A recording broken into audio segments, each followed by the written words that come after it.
In verse 2, it says, "And do not be conformed to this world, but be transformed by the renewing of your mind, that you may prove what is good and acceptable and perfect will of God."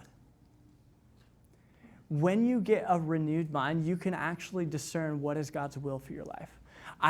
When I got out of college, like most college kids, I was so I want to step into my calling. I don't know what my calling is. I feel so lost. And I was asking this mentor this question, how do I know God's will for my life? Because I feel so lost right now.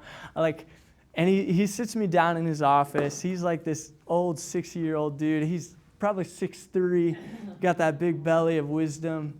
And he puts his hands back like this, leaning in his chair. That chair just naturally leaned back because he leaned in it so much. And he just had this grandfatherly voice. And he's like, the answer is Romans 12, 1 through 2. And we read it. I walked away more frustrated with his answer. I'm like, this is a crappy answer. You didn't tell me jack diddly squat. But when I started to apply this verse and got a renewed mind,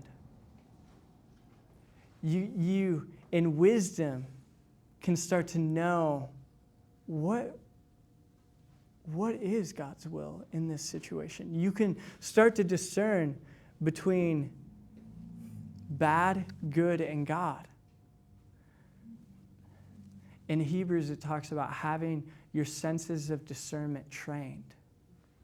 And when you get in God's word, your discernment is trained by God's direction, by God's character, by his heartbeat.